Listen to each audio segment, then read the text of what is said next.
Привіт, друзі! 30 квітня 1943 року. Іспанський рибалка на узбережжі поблизу міста Уельва помічає щось у воді, що спочатку приймає за уламки корабля.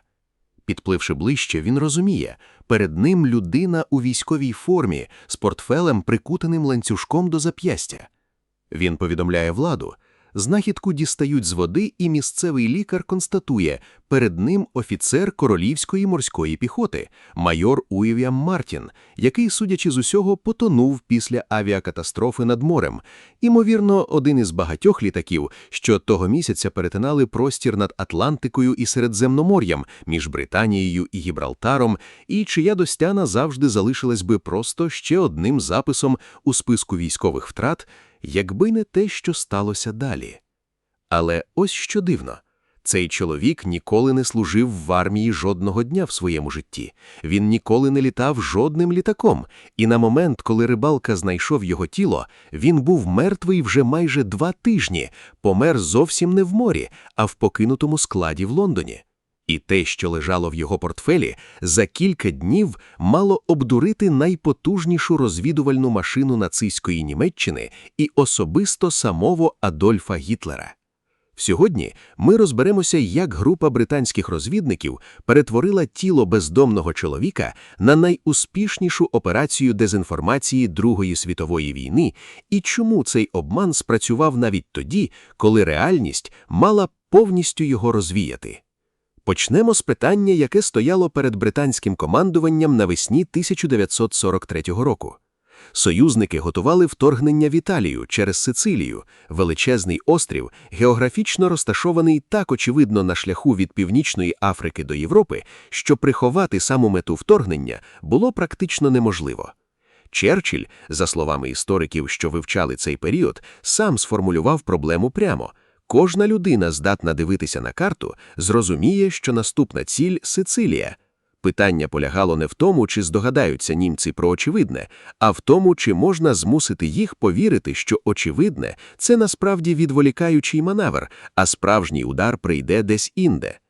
Ідея, яка врешті вирішила цю проблему, мала доволі несподіване походження. Ще в 1939 році офіцер військово-новельської розвідки на ім'я Ян Флемінг, так, той самий Флемінг, який через кілька років напише перший роман про Джеймса Бонда, склав документ, відомий пізніше як «Меморандум про Форель». У ньому він перелічив 54 можливі схеми обману супротивника, порівнюючи розвідувальну гру з рибальством. Пункт 28 у цьому списку описував ідею підкинути ворогу підроблені документи на тілі загиблого, яке нібито випадково потрапить в його руки.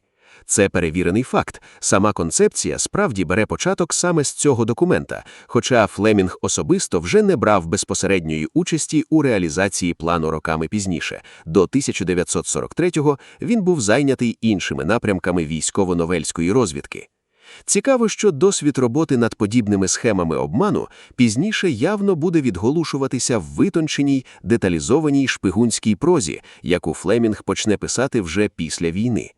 Розвинули цю сиру ідею до повноцінного плану двоє офіцерів британської розвідки – Чарльз Чолмундлі з військово-повітряних сил, приписаного до контррозвідувального підрозділу MI5, і Юен Монтег'ю, юриста за освітою, який служив у військовій новельській розвідці і представляв флот у міжвідомчому комітеті, що координував операції з обману супротивника.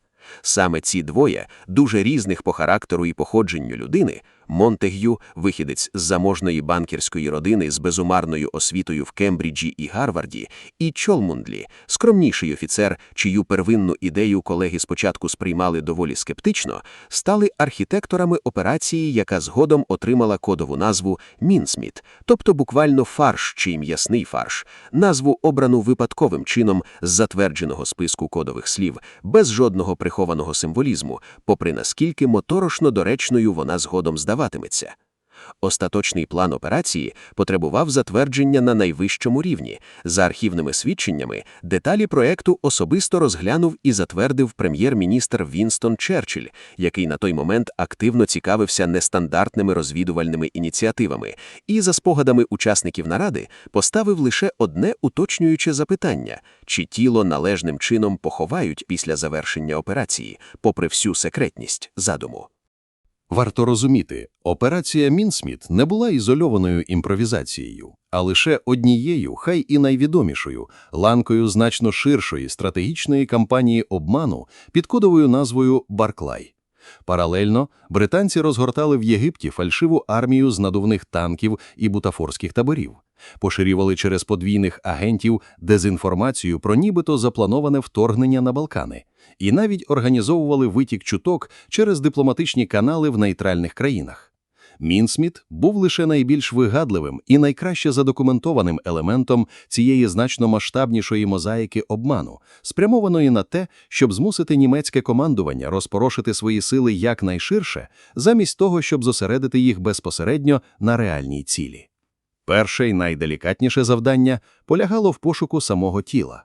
Монтег'ю звернувся до коронера Північного Лондона, чоловіка з промовистим прізвищем Бентлі Перчейс, і до відомого патолога-анатома Бернарда Спілсбері за консультацією, яке саме тіло підійде для ролі загиблого офіцера, здатного правдоподібно виглядати жертвою авіакатастрофи над водою, а не, скажімо, жертвою утоплення чи травми зовсім іншого типу.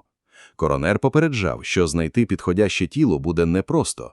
Більшість померлих того часу мали родичів, які претендували на тіло для поховання, а операція вимагала людини, за якою ніхто не прийде і чия відсутність не викличе розголосу.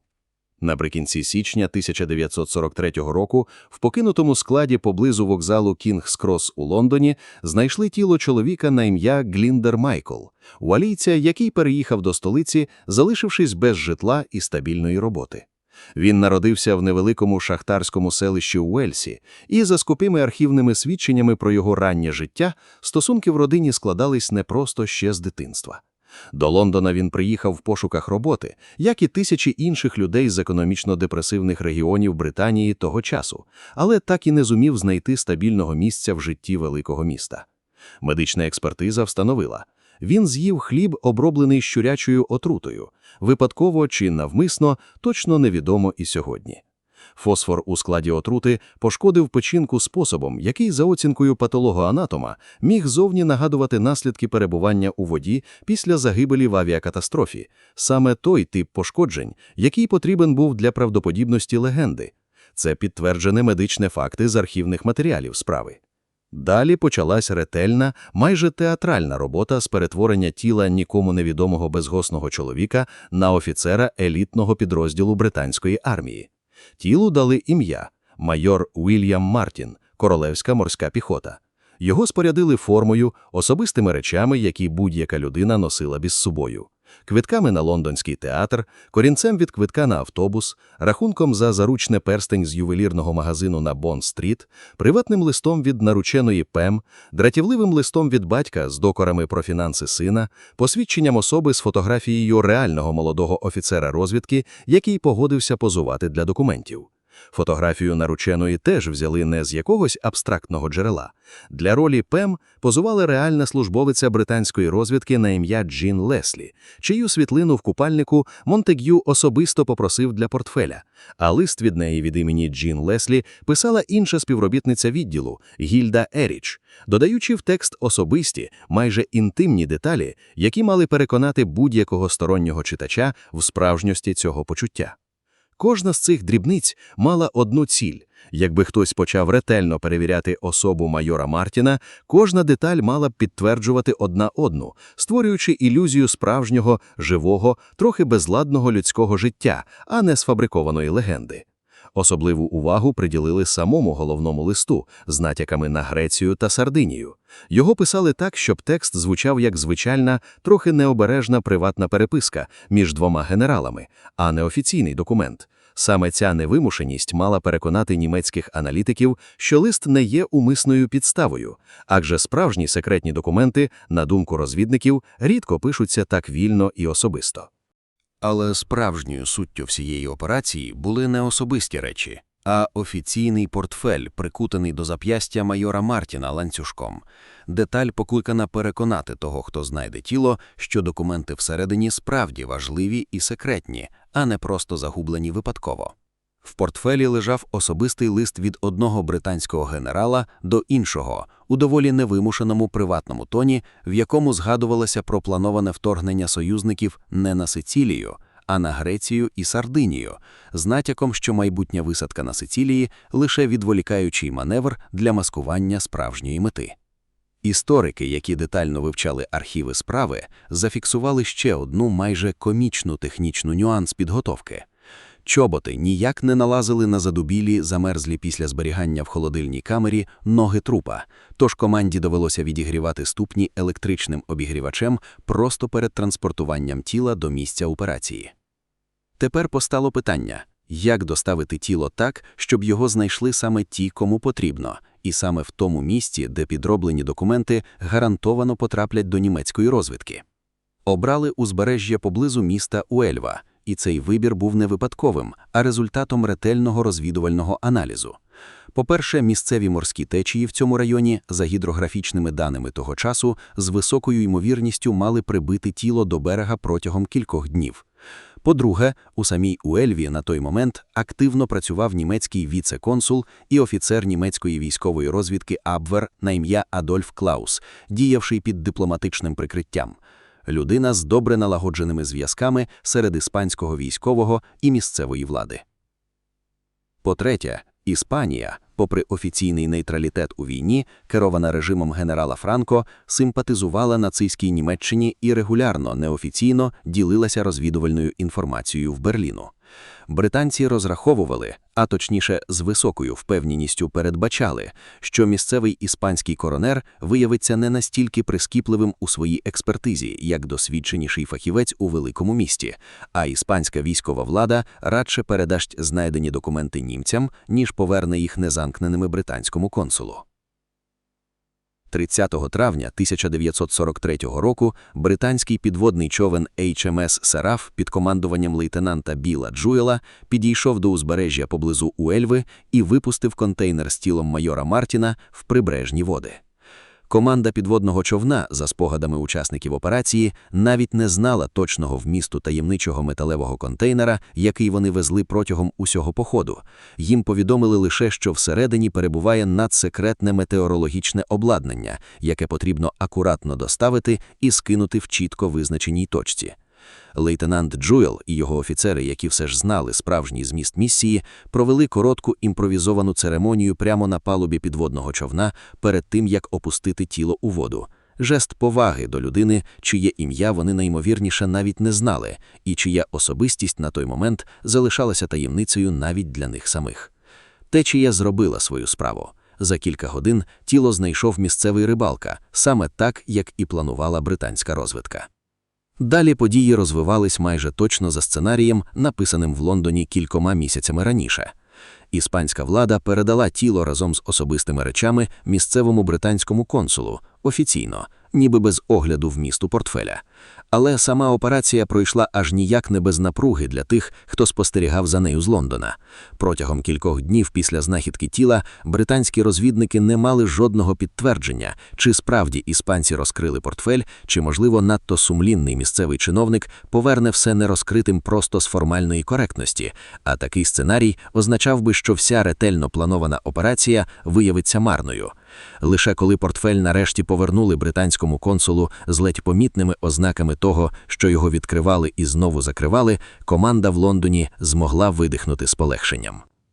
Британська розвідка, до речі, мала непрямий спосіб перевірити, чи справді документи розкривали і фотографували, перш ніж повернути портфель, адже, як і очікували британці, перед офіційною передачею іспанські військові дали копії документів німецькому Абверу, а ті, в свою чергу, переправили копії безпосередньо до Берліну.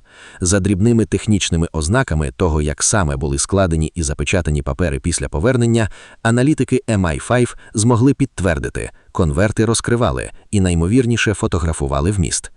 Історики, що пізніше вивчали німецькі архіви, встановили ще одну промовисту деталь. Серед офіцерів Абверу, які аналізували знайдені документи в Берліні, провідну роль відігравав полковник Алексіс фон Ренне, керівник відділу західної розвідки німецького генерального штабу. Саме його висновок про достовірність знайдених документів мав вирішальну вагу при подальшому ухваленні рішень німецьким командуванням. І за оцінкою істориків, фон Ренне, який за деякими свідченнями сам симпатизував антигітлерівським настроям у вищому командуванні, мав додаткові особисті мотиви не піддавати знахідку зайвим сумнівам, хоча ця версія залишається гіпотезою, а не доведеним фактом. Тут варто чесно зазначити межу, підтвердженого і досі обговорюваного в історичній науці. Твердо підтверджено. Копії документів справді дійшли до німецького командування. Це зафіксовано в німецьких архівах, знайдених і вивчених істориками вже після війни. Твердо підтверджено. Німецька військова розвідка проаналізувала документи і визнала їх достовірними, включно з особистою оцінкою одного з провідних аналітиків Абверу. А ось питання, наскільки саме ця конкретна операція, а не сукупність інших паралельних заходів обману, зокрема ширшої стратегічної кампанії дезінформації під кодовою назвою «Барклай», стала вирішальною причиною того, як саме німецьке командування розподілило свої війська напередодні вторгнення в Сицилію, це вже предмет постійної дискусії серед військових істориків, які вивчають цей період. І чесна документалістика повинна визнавати цю дискусію, а не спрощувати її до єдиної героїчної причини перемоги. І ось тут криється справжня, по-справжньому вражаюча несподіванка цієї історії. 9 липня 1943 року союзні війська справді розпочали вторгнення в Сицилію, операцію під кодовою назвою «Хаскі». Саме те вторгнення, яке підроблені документи майора Мартіна мали замаскувати як відволікальний маневр. Логічно було б очікувати, що з початком реального вторгнення обман миттєво розсіється. Німецьке командування побачить, що реальна атака йде саме туди, куди й слід було очікувати з самого початку, і негайно перегрупує сили. Але цього не сталося. За свідченнями, зафіксованими в офіційній історії британської розвідки часів війни, написаній пізніше істориком сером Майклом Ховардом, навіть після того, як вторгнення в Сицилію фактично почалось і розгорталося повним ходом, Адольф Гітлер особисто продовжував вважати, що це лише прелюдія до головного удару, який ось-ось прийде по Греції. Німецьке командування протягом певного часу після висадки в Сицилії продовжувало тримати додаткові бронетанкові дивізії на Балканах, побоюючись саме грецького напрямку, аніж перекидати ці сили на захист самої Сицилії. Це підтверджений історичний факт, і саме він робить операцію Мінсміт настільки унікальною серед усіх операцій дезінформації того часу.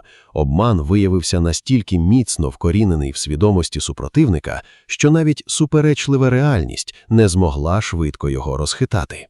Сер Майкл Ховард в офіційній історії британської розвідки часів війни назвав операцію Мінсміт найвідомішою і, можливо, найуспішнішою окремою операцією дезінформації за всю війну. Це вже не просто популярна легенда, а оцінка професійного військового історика, який працював з розсекреченими архівними матеріалами. Варто додати важливий контекст. Подібних спроб обману супротивника за роки війни британська розвідка провела десятки, і переважна більшість з них або взагалі не досягла адресата, або не справила серйозного впливу на реальні військові рішення. Саме на тлі цієї загальної статистики невдач Мінсміт виділяється настільки помітно не тому, що подібні ідеї були рідкістю, а тому, що саме ця конкретна реалізація виявилась рідкісним поєднанням вдалого задуму, ретельного виконання і, чого історики теж не заперечують, чималої частки простого везіння. Чому ж уся ця історія важлива сьогодні, через більш ніж 80 років по тих подіях? По-перше, вона показує, наскільки психологія і людське сприйняття можуть бути потужнішою зброєю, ніж будь-яка фізична сила. Ніхто не вистрілив жодного пострілу під час самої операції Мінсміт. Вся її сила полягала виключно в ретельно продуманій, психологічно правдоподібній історії, підкріпленій дрібними, майже нав'язливо реалістичними деталями, на кшталт квитків у театр чи драдрованого листа від батька. Ключовий психологічний принцип, який використали Монтегю і Чолмондлі, сьогодні добре відомий фахівцям з переконання і дезінформації. Людина значно охочіше вірить у складну, деталізовану, трохи безладну історію, ніж у ідеально гладку і логічну, тому що саме недоліки і дрібні побутові деталі підсвідомо сприймаються як ознака справжності.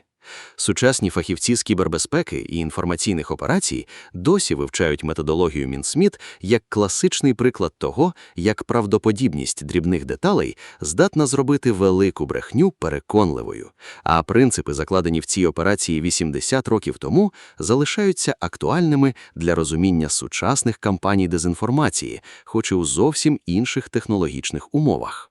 По-друге, ця історія має важливий, часто оминутий моральний аспект, про який варто говорити чесно. Гліндор Майкл – людина, чиє життя закінчилось у бідності й самотності, без жодного вибору чи згоди з його боку, став ключовим інструментом однієї з найважливіших військових операцій століття, вже після власної смерті. Саме та обставина, яка зробила його зручним для операції з погляду розвідників 43-го року, відсутність родини, яка б претендувала на тіло, відсутність соціальних зв'язків, які могли б викликати зайві запитання, сьогодні читається зовсім інакше, як нагадування про те, наскільки легко суспільство здатно зробити невидимою людину, яка опинилась без даху над головою, наскільки повністю її життя може випасти з поля зору офіційних структур ще до того, як воно взагалі закінчиться. Його справжня особистість залишалась державною таємницею протягом понад 50 років. Лише у середині 90-х аматор-історик, який працював з нещодавно розсекреченими документами, встановив, ким насправді був майор Вільям Мартін. Тільки у 1997 році ім'я Гліндора Майкла нарешті додали на його ж власний надгробок у Вельві поряд з ім'ям вигаданого офіцера, під яким він був похований півстоліття. Сам Юен Монтегю після війни написав книгу про операцію, назвавши її «Людина, якої ніколи не існувало», яка стала бестселером і лягла в основу одноіменного фільму 1956 року.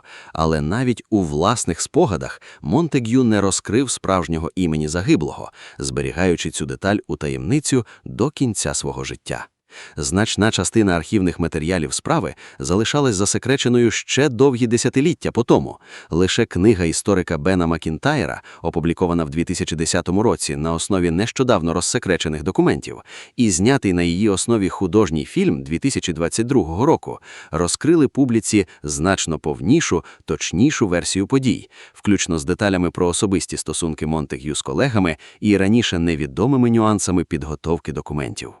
І, по-третє, можливо, найважливіше з усього, про що ми сьогодні говорили, історія Мінсміт нагадує, що доля великих історичних подій, вторгнень, битов, доль тисяч солдатів по обидва боки фронту часом залежить не від великих армій чи технологічних переваг, а від кількох людей за письмовим столом у Лондоні, здатних вигадати достатньо переконливу історію і достатньо ретельно продумати кожну дрібну деталь, аж до чобіт на замерзлих ногах чи корінця театрального квитка в кишені кителя.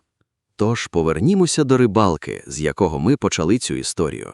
Того ранку 30 травня 1943 року він просто виловив з моря те, що здавалося звичайною, хоч і трагічною знахідкою – тіло потонлого офіцера.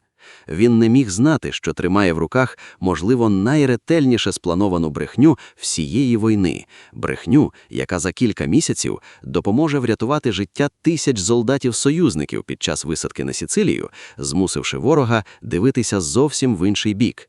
Він також не міг знати, що людина, чиє тіло він щойно повернув на берег, за життя не мала ні дому, ні роботи, ні жодного зв'язку з війною, яку не скоро допоможе виграти, і що саме ця відсутність зв'язків, ця анонімність і покинутість зробили його придатним для ролі, яку він сам ніколи б несвідомо обрав. Дякую, що дослухав чи дослухала цю історію до самого кінця. Якщо вона була для тебе цікавою, постав, будь ласка, лайк. Це реально допомагає каналу рости.